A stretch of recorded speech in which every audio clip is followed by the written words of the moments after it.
मैथिली शरण गुप्त से संबंधित जितने भी महत्वपूर्ण प्रश्न हैं और जो पिछली परीक्षाओं में पूछे जा चुके हैं वो सभी प्रश्नों को इस वीडियो में लिया गया है। तो वीडियो ध्यान से सुनिएगा और वीडियो के अंत तक बने रहिएगा। तो चलिए शुरुआत करते हैं। आज का जो पहला प्रश्न है, मैथिली शरण गुप्त का जन्म कब हुआ था?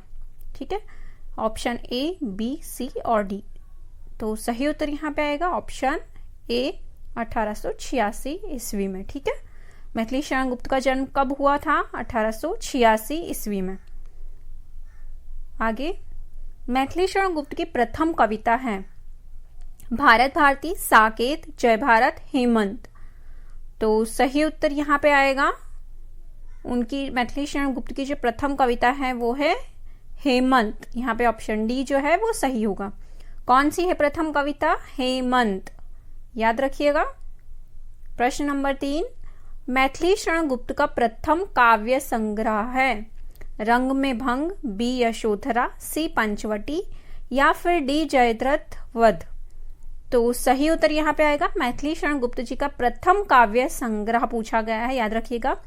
प्रथम काव्य संग्रह रंग में भंग है और प्रथम कविता जो है वो हेमंत है। ठीक है, काव्य संग्रह पहला, रंग में भंग, प्रथम कविता हेमंत।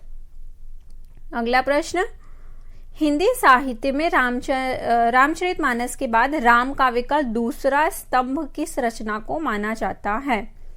विनय पत्रिका, ऑप्शन बी कवितावली, सी गीतावली या डी साकेत। तो सही उत्तर यहाँ पे आएगा ऑप्शन डी साकेत। साकेत को दूसरा स्तंभ माना जाता है राम काव्य में। ठीक है,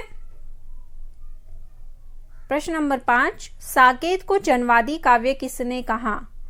साकेत को जनवादी काव्य किसने कहा है? डॉक्टर नगेंद्र, बी रामचंद्र शुक्ल, सी महावीर प्रसाद द्विवेदी जी या फिर डी मैथिली शरण गुप्त। तो सही उत्तर यहाँ पे आएगा option A, doctor Nagendra. Doctor Nagendra ने साकेत को जनवादी काव्य कहा है। प्रश्न 6, साकेत में कितने सर्ग हैं? Option A 10, B 15, C 12, D 9। तो सही उत्तर यहाँ पे आएगा ऑप्शन सी 12। साकेत में कितने सर्ग हैं? 12।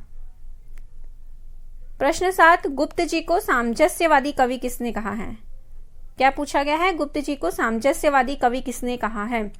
रामचंद्र शुक्ल, डॉक्टर नगेंद्र, महावीर प्रसाद द्विवेदी जी या फिर डी इनमें से किसी ने नहीं।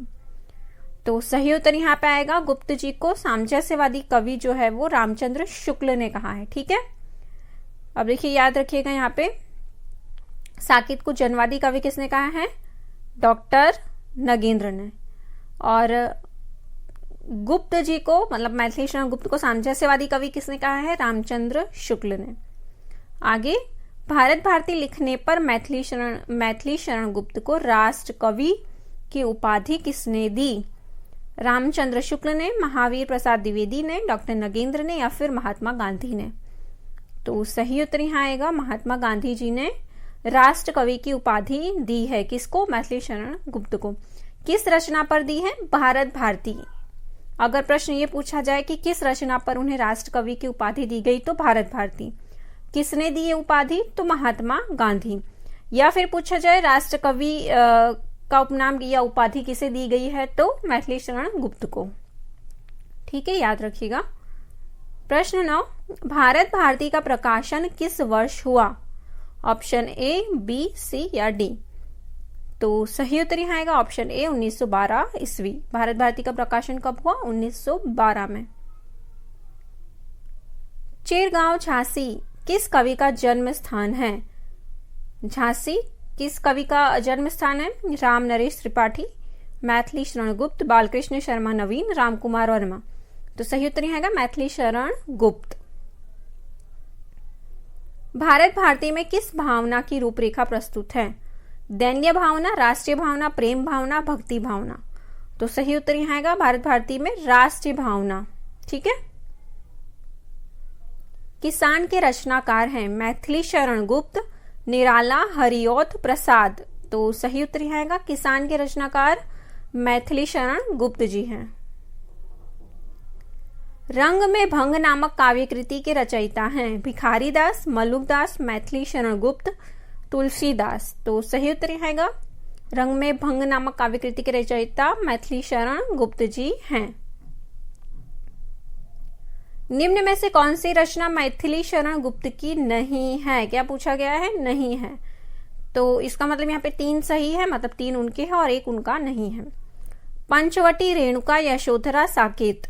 तो सही उत्तर यहाँ पे आएगा ऑप्शन बी, रेणुका जो है वो इनकी नहीं है, जबकि पंचवटी, यशोधरा, साकेत गुप्त जी की रचनाएं हैं। तो ऑप्शन बी यहाँ पे सही होगा। मैथिली शरण गुप्त की कौन सी रचना महाभारत संबंधी नहीं है? क्या पूछा गया? नहीं है। प्रश्न को ध्यान से पढ़िएगा। वन, वैभव, शक्ति, वक्संहार, सैरंध्री।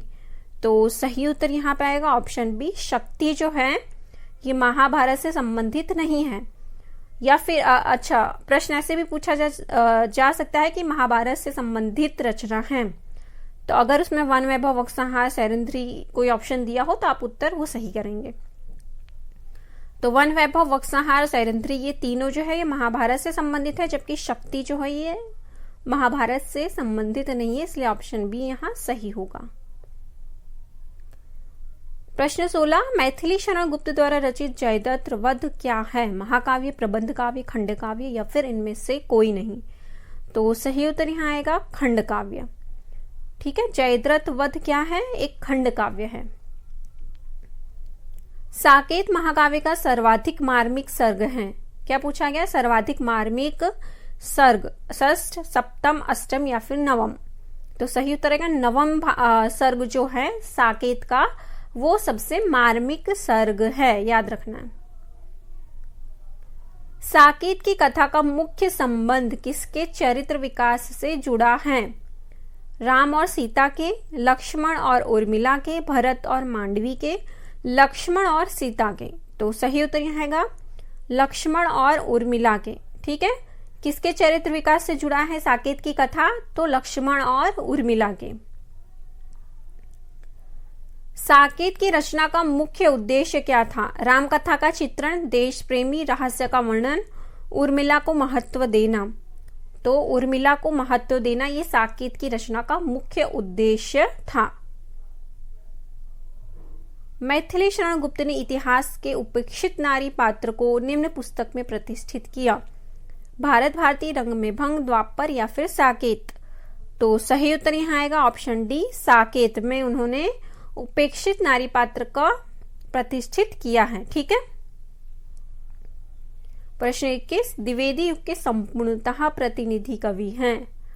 श्रीधर पाठक, हरिऔध, मैथिली शरण गुप्त, इनमें से कोई नहीं? तो सही उत्तर यहाँ आएगा मैथिली शरण गुप्त जी जो हैं वो द्विवेदी युग के संपूर्णतः प्रतिनिधि कवि हैं।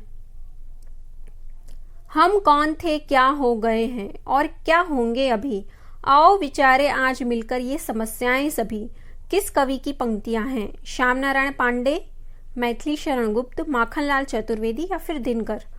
तो सही उत्तर यहाँ आएगा ऑप्शन बी, मैथिली शरण गुप्त। पंक्तियां याद रखिएगा। हम कौन थे, क्या हो गए हैं और क्या होंगे अभी, आओ विचारे आज मिलकर ये समस्याएं सभी, ये मैथिली शरण गुप्त जी की पंक्तियां हैं। स्वयं को कौटुंबिक कवि मात्र किसने कहा? क्या कहा है? कौटुंबिक कवि मात्र। ऑप्शन ए, महावीर प्रसाद द्विवेदी जी ने, बी, रामधारी सिंह दिनकर ने, सी, श्रीधर पाठक ने या फिर डी, मैथिली शरण गुप्त ने? तो स्वयं को कौटुंबिक कवि मात्र किसने कहा है? मैथिली शरण गुप्त ने। ठीक है, याद रखिएगा। मैथिली शरण गुप्त के गुरु हैं महावीर प्रसाद द्विवेदी, बी, डॉक्टर नगेंद्र, सी, रामचंद्र शुक्ल या फिर इनमें से कोई नहीं? तो सही उत्तर यहाँ आएगा ऑप्शन ए, महावीर प्रसाद द्विवेदी जी से प्रेरणा लेकर उन्होंने कविताएं लिखना शुरू किया था। ठीक है। गुप्त जी को द्विवेदी काल में किस छंद का बादशाह कहा जाता था? रोला, हरिगीतिका, चौपाई, सोरठा? तो सही उत्तर यहाँ आएगा ऑप्शन बी, हरिगीतिका। ठीक है, द्विवेदी काल में किस छंद के बादशाह कहे जाते थे? वो हरिगीतिका छंद के। मैथिली शरण गुप्त द्वारा रचित प्रमुख काव्य ग्रंथ जो हैं उनके वो इस प्रकार हैं। पहला है रंग में भंग। आप देखिए क्रम अनुसार याद रखिएगा क्योंकि परीक्षा में इसका क्रम भी पूछ लेते हैं। रंग में भंग 1909, फिर जयद्रथ वध 1910, किसान 1917, विकट भट्ट 1929, गुरुकुल, साकेत, भारत भारती 1912, झंकार 1929, यशोधरा 1932, द्वापर 1936, जय भारत 1952, विष्णु प्रिया 1957, सिद्धराज 1936, हिंदू, वैतालिक और पंचवटी 1925। ठीक है, इन सभी रचनाओं को आप क्रम अनुसार याद रखिएगा, इनका सन भी याद रखिएगा। चलिए आगे बढ़ते हैं। ध्यान दें, मैथिली शरण गुप्त को साकेत रचना की मूल प्रेरणा जो है वो सन 1908 ईस्वी में सरस्वती पत्रिका में महावीर प्रसाद द्विवेदी के लेख कवियों की, देखिए यहां से भी प्रश्न बन सकते हैं। 1908 ईस्वी में सरस्वती पत्रिका में महावीर प्रसाद द्विवेदी के लेख कवियों की उर्मिला विषयक उदासीनता से मिली। कहां से मिली उनको साकेत लिखने की प्रेरणा? तो महावीर प्रसाद द्विवेदी के जो लेख है कवियों की उर्मिला विषयक उदासीनता से उनको साकेत लिखने की प्रेरणा मिली। यह लेख महावीर प्रसाद द्विवेदी ने अपने नाम भुजंग भूषण भट्टाचार्य नाम से प्रकाशित करवाया। ठीक है, याद रखिएगा। ये साकेत शब्द मूलतः पाली भाषा का शब्द है। अगर पूछा जाए साकेत शब्द मूलतः कौन सी भाषा का शब्द है, तो पाली, जिसका अर्थ है अयोध्या। इसमें 12 सर्ग हैं। ठीक है, मैथिली शरण गुप्त को भारत भारती रचना की मूल प्रेरणा मुसद्दसे हाली तथा ब्रजमोहन दत्तात्रेय कैफीकृत भारत दर्पण पुस्तक से प्राप्त हुई। ये याद रखिएगा आप लोग। मैथिली शरण गुप्त द्वारा अनुदित काव्य निम्नांकित है। प्लासी का युद्ध, ये उनके अनुदित काव्य हैं। मेघनाथ वध और वृत्त संहार। ठीक है, ये तीनों याद रखिएगा। ये किसके अनुदित काव्य हैं? मैथिली शरण गुप्त के। प्लासी का युद्ध, मेघनाथ वध और वृत्त संहार। मैथिली शरण गुप्त ने बांग्ला कवि माइकल मधुसूदन दत्त की रचनाओं का मधुप उपनाम से अनुवाद किया। किसकी रचनाओं का? माइकल मधुसूदन दत्त की रचनाओं का मधुप उपनाम से अनुवाद किया है। गुप्त जी ने मार्क्स की पुत्री जयनी पर जयनी नामक काव्य लिखा है। वीडियो देखने के लिए धन्यवाद। मिलते हैं अगली क्लास में।